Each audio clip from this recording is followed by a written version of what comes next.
My name is Nicholas Kwenga. I'm presenting the topic on the marriage issues, subtopic on biblical perspectives on divorce and remarriage.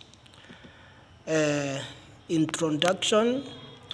Divorce and remarriage remain among the most challenging ethical issues among the Christians, churches and theological ethicists, and the tension between the Bible and deals of lifelong conventional covenantal union and painful issues.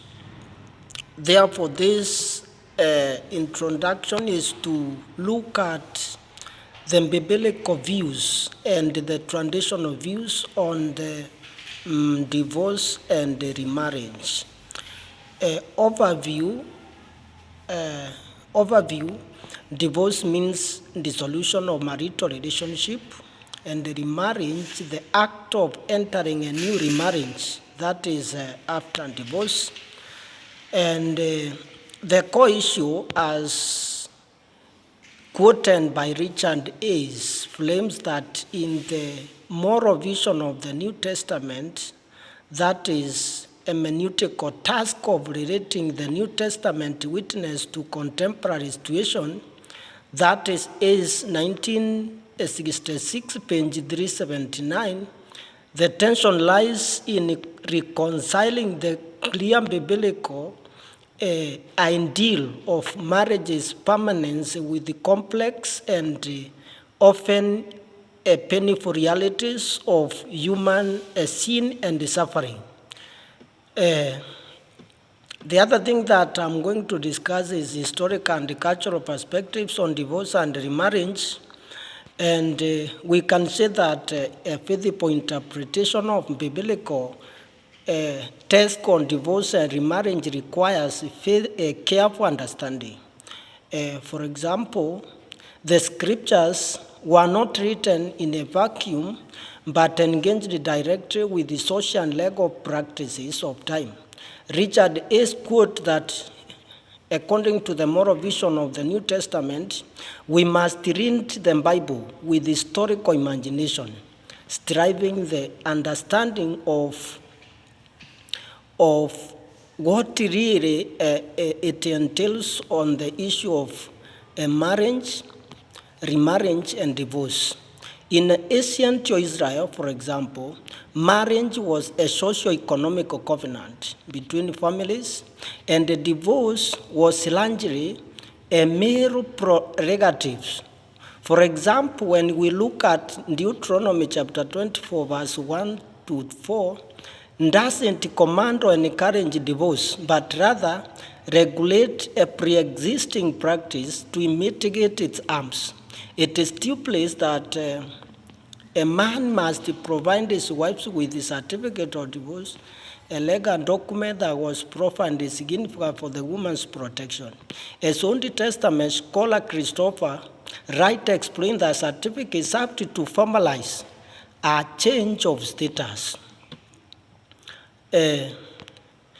By the first century, for example, the debate reckoned in Mark chapter 10, verse 2, and Matthew 19, verse 3, was not for if divorce was permitted, but on what grounds. For example, two dominant schools of thought reflecting the ontological debate over the correct interpretation of the law held this way that emphasizing a literal reading of something innocent argued that a man could divorce his wife for virtually any cause, including burning his dinner.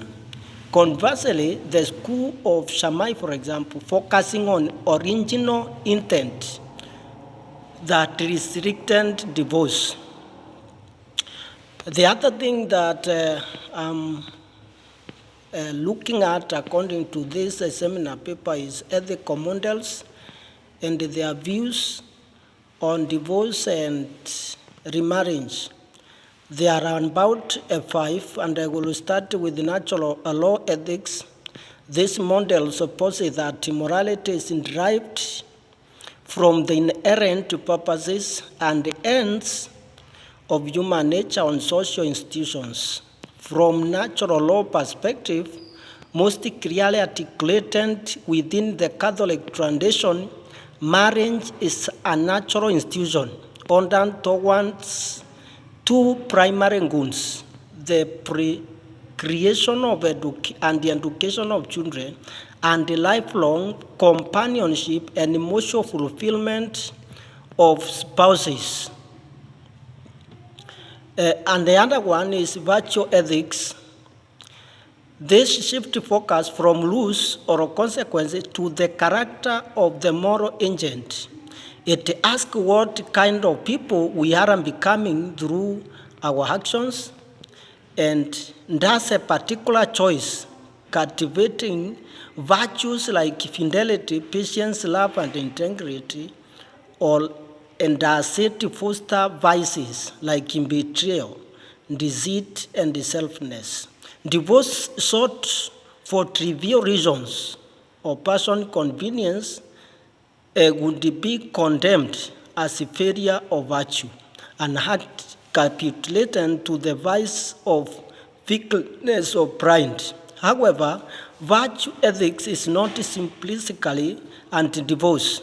In a situation of persistent abuse or chronic unfaithfulness, remaining in the marriage might cultivate vices like profound fear, crippling resentment, and despair in the victim and the children.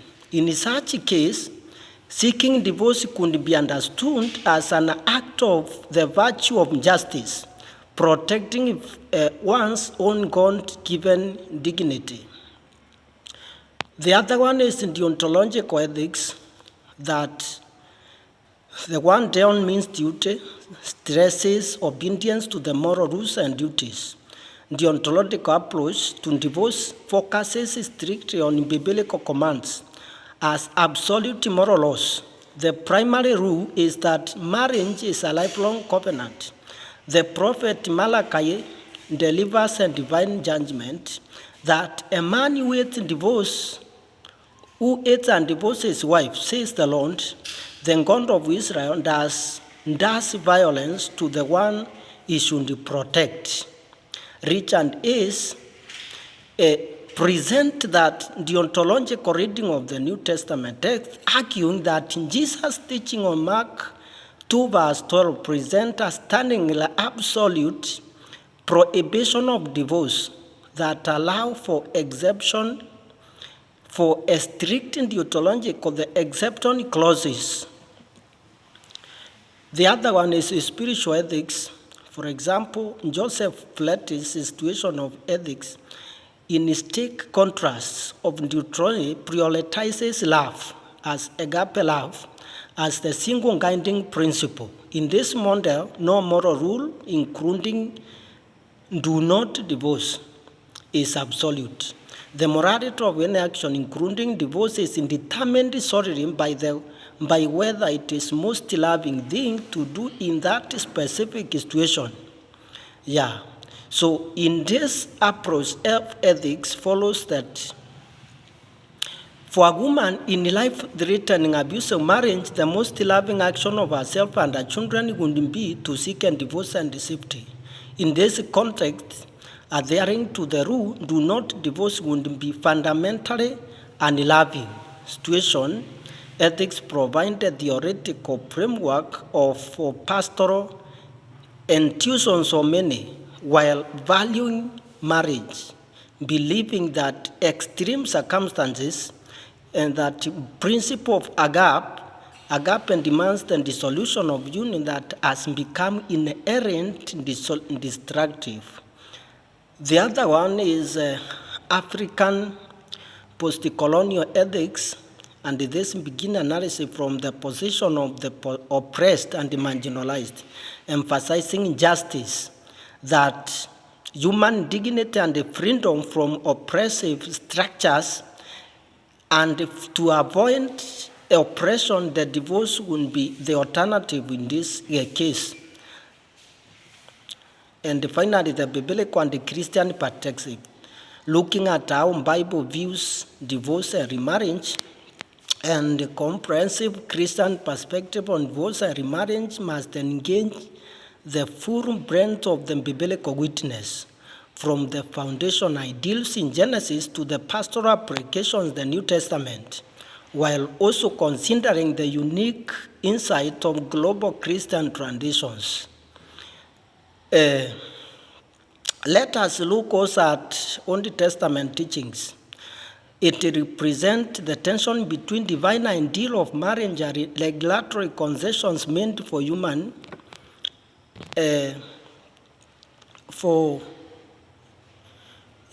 sinfulness. The foundational text is in Genesis 2 verse 24. That is why a man leaves his father and mother and is united to become one flesh.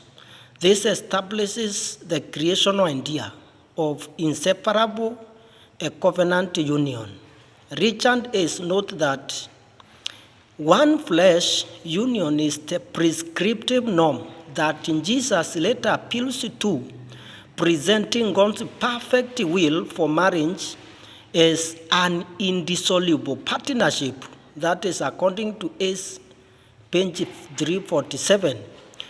The primary regulatory text, for example, Deuteronomy 24, verse 1 to 4, does not command or encourage divorce, but it regulates an already existing practice to mitigate the harm that comes from divorce, particularly for a woman. And this passage focusing on prohibiting a man from remarrying his former wife after she has married another, declaring such as an act of detestable before the Lord. Old Testament scholar like Christopher Wright explained that the law provides a measure of protection for women by requiring a formal certificate. This is to provide clarification for legal status so that she is protected even after the divorce, and that the legal processes can be pursued in the case of any retrieval to demanding a remarriage. And Jesus' teachings on the divorce and marriage represented the central New Testament. And looking at Matthew 19, 3 to 9, in the direct the Mosaic regulation, Deuteronomy, to God's original intent in creation. Paul teachings provide specific pastoral instructions to church navigating complex real-world situations. African interpretation offers distinct interpretation by viewing marriage not merely as a contract between two individuals, but a covenant involving entire families, clans, and communities. This is to show the importance of marriage and the consequences that comes out of divorce and remarriage. And to conclusion, I can say that divorce and remarriage remain a delicately complex issue requiring careful engagement with scriptural theology, pastoral practice, and the lived realities. The biblical witness is clear in its high view. Therefore, we need to adhere to the principles and the biblical ideology that guides the marriage, and not going out of the biblical context by theoretically providing measures away from the Bible on the issue of divorce and remarriage. Thank you.